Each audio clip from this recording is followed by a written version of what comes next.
Chaque guide de survie suppose que vous êtes seul, que vous pouvez vous déplacer rapidement, penser clairement et voyager léger.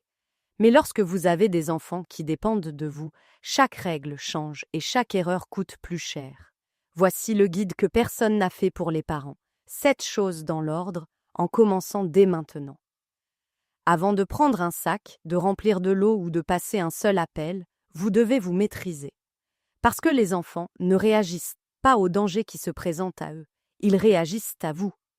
Lorsqu'un parent panique, les enfants paniquent, et un enfant paniqué en pleine crise, qui est figé, qui crie ou qui refuse de bouger, peut stopper toute votre évacuation au pire moment possible. Ce n'est pas un point de vue parental indulgent, c'est une dure réalité de survie. Prenez 3 respirations lentes avant de parler à vos enfants. Ensuite, utilisez une voix basse et stable, pas forte, pas précipitée.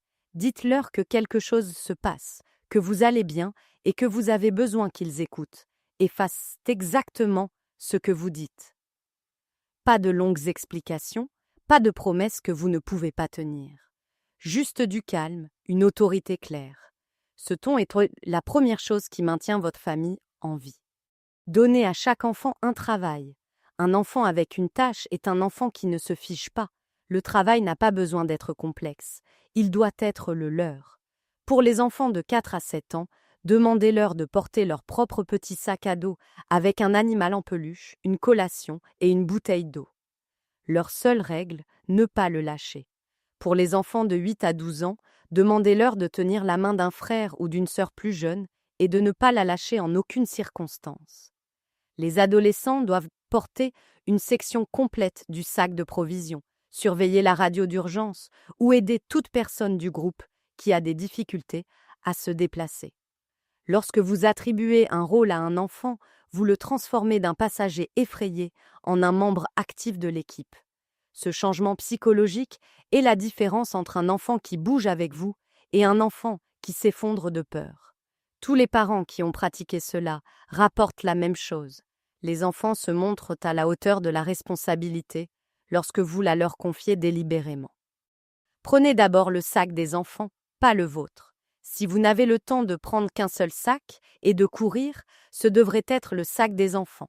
Voici pourquoi vos besoins d'adultes, nourriture, outils, documents, peuvent être improvisés ou acquis, mais les besoins spécifiques d'un enfant ne le peuvent pas.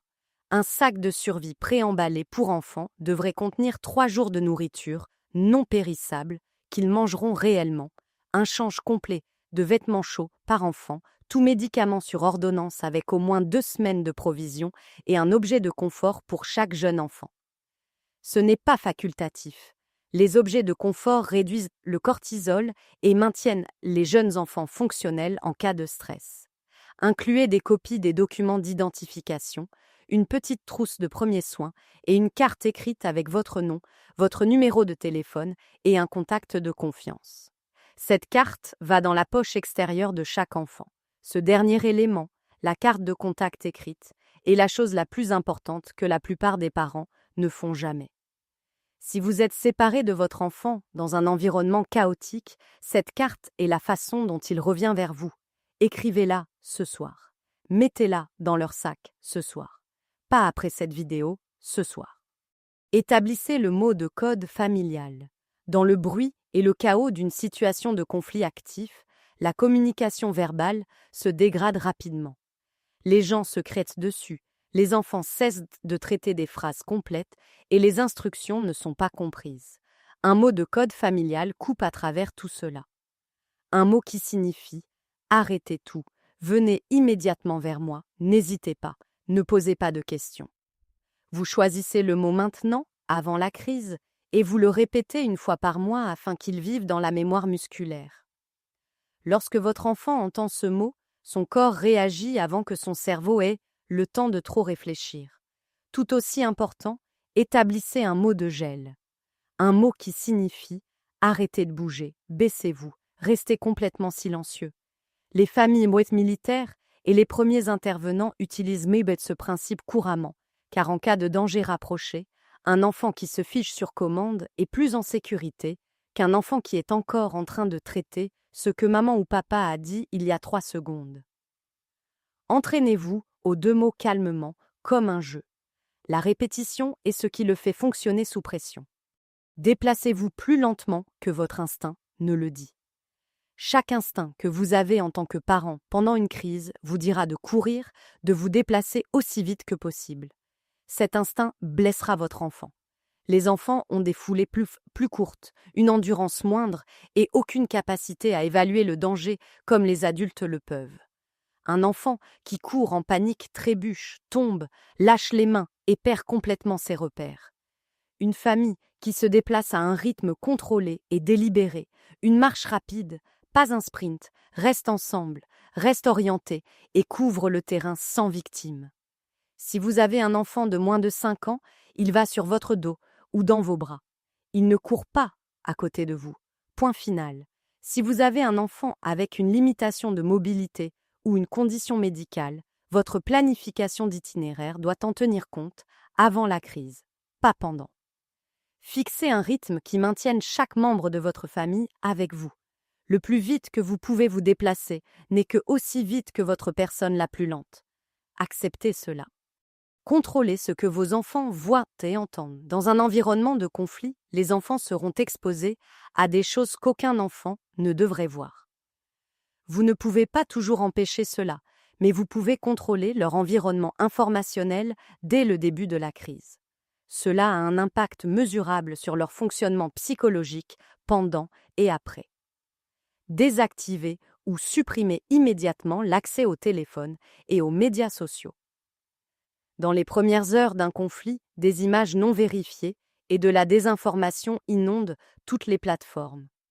Un enfant qui regarde des images de violence ou de mort à l'écran, même indirectement, même brièvement, peut développer des réactions de stress aigu qui altèrent sa capacité à suivre les instructions et à coopérer.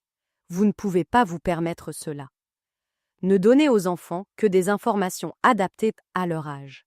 Les jeunes enfants n'ont besoin que d'une phrase. Nous allons dans un endroit plus sûr et je suis avec toi. Les enfants plus âgés et les adolescents peuvent être supportés un peu plus. Il y a un danger à proximité. Nous suivons notre plan et je vous en dirai plus quand nous serons en sécurité. Ne leur mentez pas, ne les submergez pas. Enfilez cette aiguille et vous conserverez à la fois leur confiance et leur fonctionnalité. Connaître le protocole de réunion par cœur avant d'en avoir besoin. La peur la plus paralysante pour tout parent en situation de crise est la séparation de son enfant. Et c'est le scénario auquel la plupart des familles sont totalement mal préparées parce qu'y penser est trop douloureux à faire à l'avance. Vous avez besoin de 3 choses établies dès maintenant, ce soir, avant que quoi que ce soit n'arrive. Premièrement, un point de ralliement principal, une adresse physique ou un point de repère spécifique que toute votre famille connaît pour se rendre en cas de séparation, pas une zone vague, un emplacement exact. Deuxièmement, un point de ralliement de secours dans une direction différente au cas où le premier serait inaccessible. Troisièmement, un contact hors zone, une personne qui vit loin de vous que chaque membre de la famille, y compris les enfants plus âgés, sait appeler ou envoyer un texto si la communication locale échoue. Cette personne devient la plaque tournante de l'information qui reconnecte votre famille. Entraînez-vous à cela. Dites-le à voix haute au dîner, 1 fois par mois. Faites répéter l'adresse du point de ralliement à vos enfants. Faites-leur mémoriser le numéro de la personne à contacter hors zone. Pas enregistré dans un téléphone, mémorisé. Parce que les téléphones se perdent, se cassent et sont confisqués. La famille qui a répété cela se réunit. La famille qui ne l'a pas fait reste séparée. 7 choses. La plupart des parents n'en feront jamais aucune, parce que penser à ce scénario, c'est comme l'inviter. Mais les parents qui se préparent ne sont pas pessimistes. Ce sont ceux dont les enfants rentrent à la maison.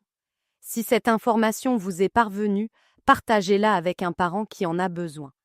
Si ce guide a changé votre façon de voir la sécurité de votre famille en période d'incertitude, veuillez vous abonner et aimer la chaîne. Nous dévoilons les stratégies de survie qui pourraient sauver vos proches lorsque le monde s'écroule.